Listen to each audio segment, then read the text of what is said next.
Assalamualaikum warahmatullahi wabarakatuh. Perkenalkan, nama saya Wawa Ranika selaku moderator pada sesi presentasi kali ini.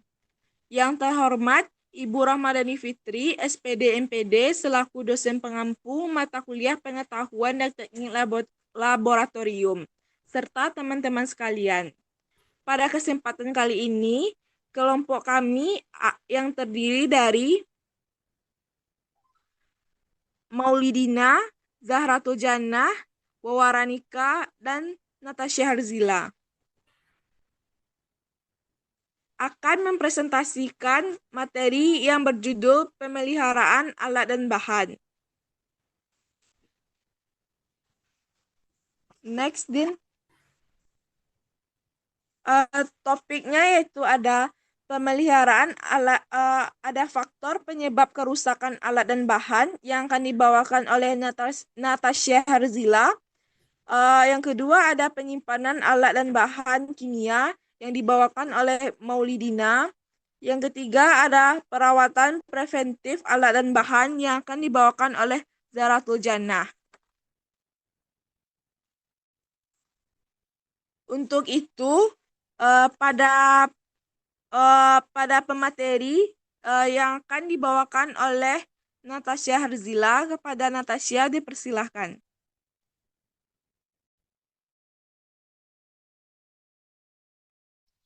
Sebelumnya, terima kasih kepada moderator yang telah mengizinkan saya menyampaikan materi kita hari ini, yaitu pemeliharaan alat dan bahan.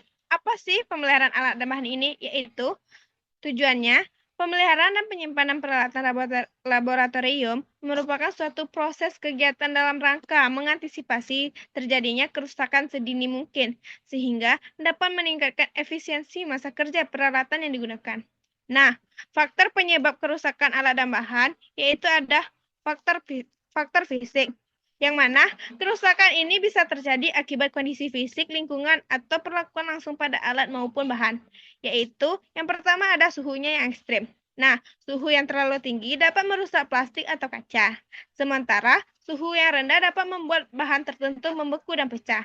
Yang kedua ada kelembaban, yaitu kelembaban tinggi dapat menyebabkan logam berkarat dan bahan kimia mudah terurai. Yang ketiga ada cahaya matahari langsung. Nah, beberapa bahan kimia sensitif terhadap cahaya, misalnya perak nitrat, fenolftalein, nah sehingga mudah terdegradasi. Selanjutnya ada tekanan atau benturan. Nah, alat dari kaca mudah pecah jika terjatuh atau terbentur. Next. Nah, yang kedua ada faktor kimia, yaitu reaksi kimia yang tidak terkendali dapat merusak alat dan bahan. Yaitu, yang pertama ada korosi, yaitu pengikisan pada logam akibat reaksi dengan asam atau kelembaban. Selanjutnya yaitu reaksi oksidasi yang mempercepat kerusakan bahan kimia. Selanjutnya yaitu ada kontaminasi silang, yaitu pencampuran tidak sengaja antara bahan kimia dapat mengubah sifat dan kualitasnya. Next.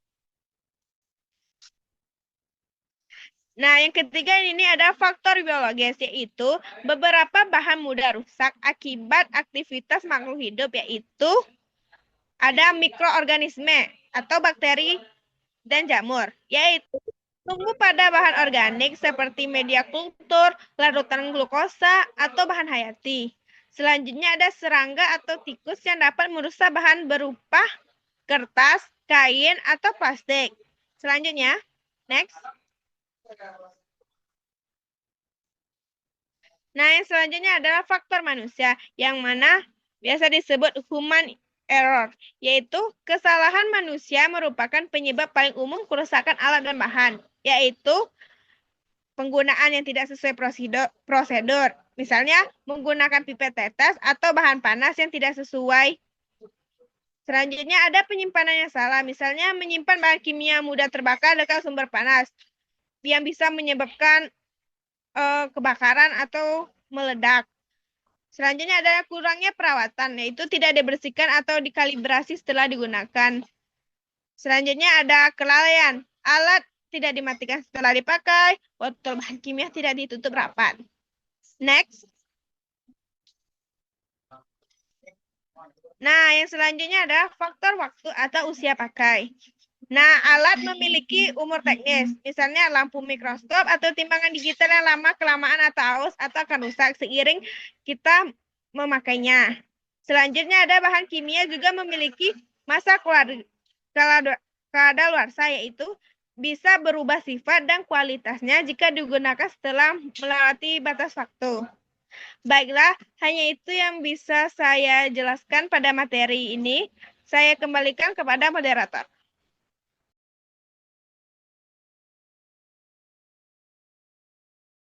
Terima kasih kepada Natasha Harzila yang sudah memaparkan materi. Materi selanjutnya akan dibawakan oleh Maulidina. Kepada Maulidina dipersilahkan. Baik, terima kasih atas kesempatannya moderator. Materi selanjutnya adalah penyimpanan alat dan bahan kimia. Dasar dari penyimpanan alat yaitu yang pertama tergantung jenis alat, misalnya gelas kimia, corong, cawan petri, atau lumpang dan alu. Selanjutnya itu tergantung jenis bahan pembuat, misalnya terbuat dari kaca, porselen, logam, atau kayu. Selanjutnya itu tergantung percobaan. Misalnya percobaan yang dilakukan itu percobaan filtrasi. Ya, jadi penyimpanan alatnya juga berbeda dengan percobaan misalnya laju reaksi. Nah, selanjutnya itu seberapa sering alat itu digunakan.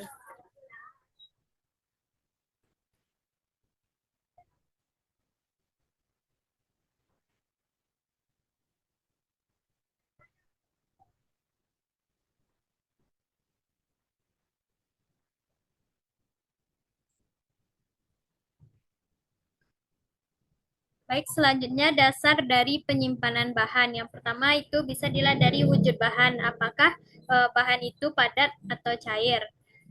Selanjutnya sifat bahan. Bisa dilihat sifat bahan itu asam atau basa. Dan tingkat bahaya bahan tersebut. Misalnya ada bahan yang korosif, beracun atau mudah terbakar. Dan yang terakhir, seberapa sering bahan itu digunakan, serta jumlah bahan yang disimpan.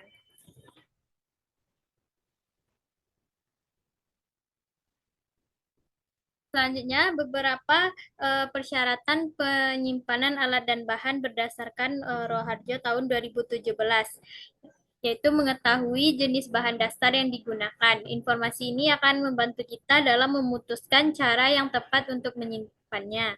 Yang kedua, peralatan logam tentunya harus dipisahkan dari peralatan kaca dan porselen. Yang ketiga, saat menyimpan dan menata perkakas, berat barang juga harus diperhatikan. Dan yang terakhir, simpan alat berat pada ketinggian yang mudah dijangkau sehingga mudah diambil dan disimpan kembali.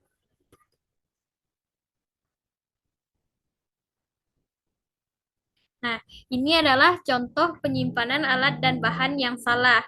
Kenapa? Karena pada contoh ini, alat dan bahannya itu tidak dipisah-pisahkan. Dan juga bisa dilihat lemarinya tidak memiliki kaca penutup, jadi tidak aman. Nah, ini adalah Nah, ini contoh penyimpanan alat dan bahan yang benar, di mana dipisahkan antara alat yang khusus kaca dan bahan-bahan yang sejenis.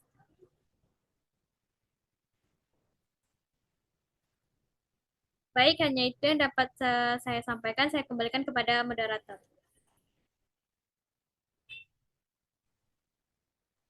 Terima kasih kepada Maulina yang sudah memaparkan materi. Selanjutnya, kepada Zahra dipersilahkan. Baik, terima kasih kepada moderator telah memberikan saya kesempatan untuk menjelaskan materi selanjutnya, yaitu perawatan preventif alat dan bahan. Perawatan preventif itu meliputi kegiatan pembersihan rutin, pelumasan, pemeriksaan berkala, kalibrasi, dan pemataan alat serta bahan untuk mencegah kerusakan dan memastikan keadaan operasional. Tujuannya itu adalah untuk menjaga peralatan dan bahan tetap berfungsi baik, memperpanjang umur pakainya, mengurangi biaya perbaikan, serta memastikan akurasi dan keamanannya. Perawatan ini juga termasuk menyimpan alat dan bahan dengan benar sesuai dengan jenisnya, serta membuat jadwal perawatan untuk setiap item secara teratur. Next.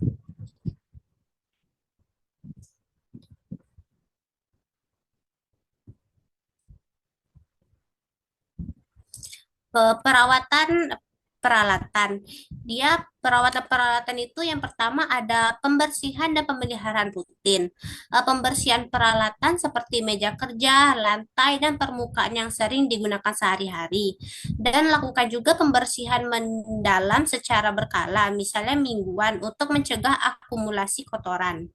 Dan yang kedua ada pemeriksaan dan perbaikan. Pemeriksaan kondisi peralatan secara rutin untuk mendeteksi gejala kerusakan dini, seperti debu atau karat. Dan yang kedua, lakukan pemeliharaan mekanis seperti pelumas pada komponen bergerak. Dan untuk peralatan besi seperti klem, lumasi, rendam dalam asam klorida encer untuk menghilangkan karat.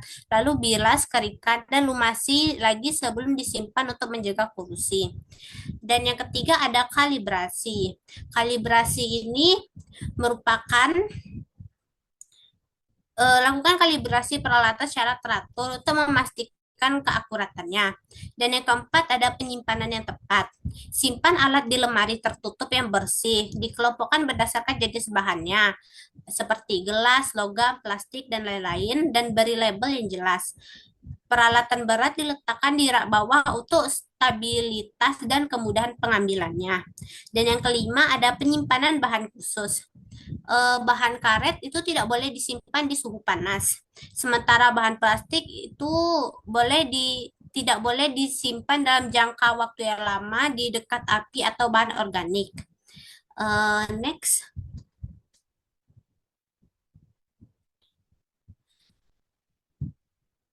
Perawat jadwal dan dokumentasi. Susun jadwal pemeliharaan, buat jadwal perawatan preventif untuk setiap peralatan dan bahan.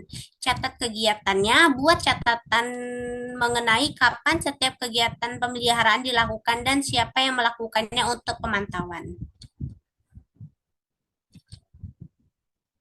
Baiklah, saya kembalikan kepada moderator.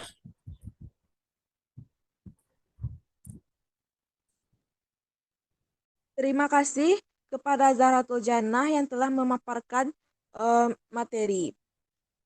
Itu dia materi yang dapat kami sampaikan. Terlebih dan terkurang maaf kami ucapkan. Assalamualaikum warahmatullahi wabarakatuh.